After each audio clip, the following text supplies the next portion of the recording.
So, today is Monday of the fourth week in Advent. And we have 4 Advent candles lit in the Advent wreath. And we're continuing the final chapter of Bartholomew's passage. The rabbi paused, putting his thoughts together, and Bartholomew wished he'd just hurry up and get it over with. I have prayed to Jehovah for guidance, the rabbi said finally, and I have sought his will in all things. I have heard him in my heart, he said, looking into every eye, for the monks had stopped eating to watch him. And I have made some decisions that will affect all of us. First, he continued, with a look at Nathan, I am appointing Nathan of Hebron as my assistant to help me guide this flock. The face of every boy at every table lit up at this news, and they all wanted to cheer, but they knew better than to make any sound. And I have decided, the rabbi continued, that Qumran is and shall remain a refuge for the orphaned sons of Jehovah. At this, the boys could no longer contain themselves, and a great cheer went up, such as Qumran's walls had never heard. Even the other monks, including sour-faced Ezra himself, grinned at the news. When the assembly had finally quieted down, the rabbi went on. I am convening a council of elders, he said, the newest member of which shall be Nathan, to review the rules in the manual of discipline. Qumran is and shall remain a sanctuary for God as well, and we will continue to seek him and purify ourselves for his service. But we must make sure that the rules of men do not interfere with the work of God. And thus we will challenge any rule that does not further our ability to serve. The room was quiet as the monks thought about this, but Bartholomew only hoped that meant they could have lunch each day. Finally, the rabbi said, we will no longer remain isolated behind these walls. At this, several of the monks gasped, and Bartholomew could see they were actually afraid of leaving this place. We shall continue to live most of our days here, the rabbi said, and continue to copy the scrolls of the books of God. But under the direction of Nathan, we will on occasion be sending out small groups of men to take those words of Jehovah into all the cities of Palestine.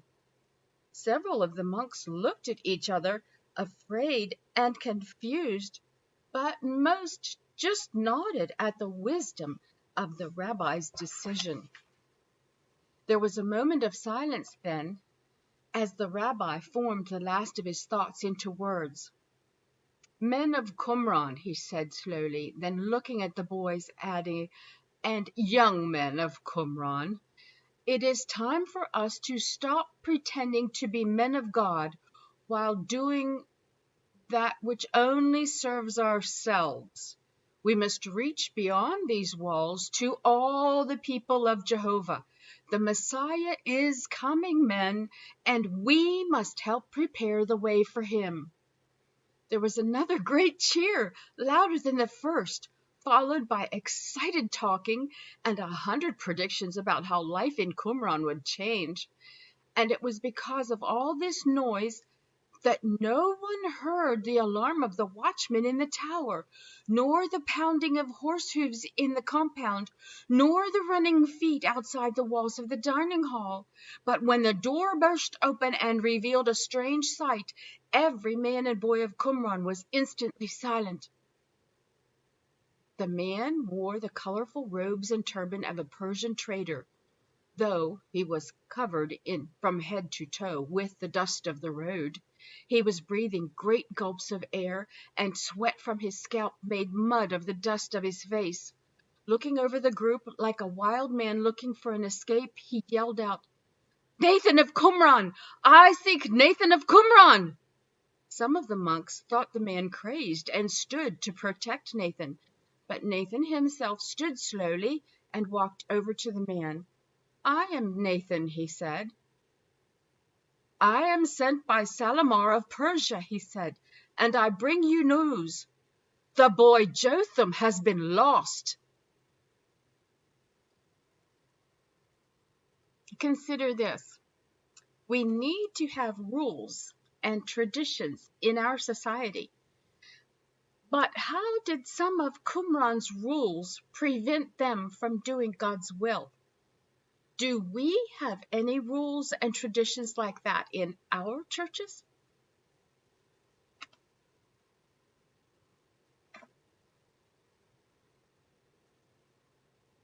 Nathan was in his bedchamber, hastily repacking his travel bag as Bartholomew looked on. Fool's cap, old ragged tunic, prayer shawl, waterskin. The rabbi spoke as Nathan packed. "What do you think happened to the boy?" he said. "I do not know, Rabbi," Nathan said quickly, "but I smell Decca of Megiddo in this." "Where will you begin your search?" Nathan stopped for a moment, thinking. "I believe I will head straight for Jerusalem and work back from there. Salamar and his men are searching the desert from their camp toward Jerusalem. We should meet in the middle and hopefully find Jotham." "And if you find Decca instead, what will you do?" Nathan sighed. "I do not know, Rabbi, but I know that I will give my life to keep Jotham out of Decca's hands." As Nathan resumed packing, the rabbi excused himself. Bartholomew was deep in thought. The messenger had said that Jotham had been playing with a kite in the desert and then just disappeared. They had begun a search, but Salamar, leader of the caravan, and Nathan's friend, knew that Nathan would want to know of that event. The rabbi returned a few moments later, a long curved sword held gently in his hands. "I would like you to take this, Nathan," he said. Nathan stopped packing and pulled back from the sword as if it were a snake.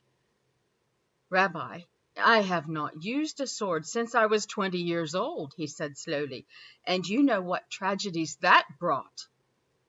The rabbi nodded. Yes, I know. I, too, have lived most of my life free of violence. It is a most distasteful thing. Our trust is in Jehovah alone to protect us. But I am beginning to think that sometimes Jehovah needs a little help. So please take this, Nathan. Protect yourself. Protect the boy." Nathan thought about this for several heartbeats, then put his hand on the rabbi's shoulder and said, "I am often tempted to pick up a sword when I see how the Romans treat us, but it has not been my way for a very long time, Rabbi. God has always kept his hand on my travels. I dare not start depending on my own strength now." The rabbi nodded and propped the sword against the wall. Bartholomew had been watching all this and thinking about all these things. Finally, he could contain himself no longer. "Nathan, may I go with you?" he asked. Nathan shook his head slowly. "No, child. The journey will be full of danger. I cannot allow it." "But all my journeys have been full of danger, and Jehovah has kept me safe, has he not?" "Yes, but this is different." "It is different only because this time it is I who will be helping another instead of another helping me." "Exactly," Nathan said. "You have had all your adventures because you had no choice. Someone was forcing you into it. But to choose danger is a matter for adults. You are not yet old enough to make that decision." "I know," Bartholomew said, which surprised Nathan. "That's why I'm asking you to make it for me. I will not disobey you, Nathan. Jotham told me what terrible tragedies that can cause. But I will beg you to allow me to help search for my friend." Nathan hesitated, so Bartholomew plunged ahead. "I know I am small," he pleaded, "but my eyes are young and strong. I can make friends with anyone and get them to help us, or feed us, or do anything else we need. I can run messages for you, or cook for you, or or or even wash your tunic. But I will not slow you down or be in your way. Please, Nathan, I cannot stand the thought of sitting here doing nothing while my friend Jotham is in trouble." Nathan sighed a long sigh and then looked at the rabbi. "What do you think, Rabbi?" he asked. The rabbi frowned deeply and shook his head. "The boy is a troublemaker and a pest. He cannot follow instructions and is clumsy as an ox. If you would get him out from under my feet, I would be most grateful." Bartholomew was shocked at the harsh words, but the rabbi smiled. Bartholomew looked quickly to Nathan. Nathan sighed again. "Very well," he said. "I shall take him with me and relieve you of your burden." Bartholomew hesitated, looking from face to face, not sure he had understood correctly. But then both men let out loud laughs, and Bartholomew knew they were joking with him, and that he really was being allowed to go with Nathan. He could feel his insides light up like the special star he had seen. "Go quickly and pack," Nathan said to the boy, and before the last of the cook fires had been put out for the night, Nathan and Bartholomew walked out of Qumran and into the dark with the prayers and the blessings of the whole community. Consider this. Bartholomew learned the lesson of obedience well, and so submitted himself to the authority of Nathan. Does it ever turn out good for us when we disobey those in authority over us?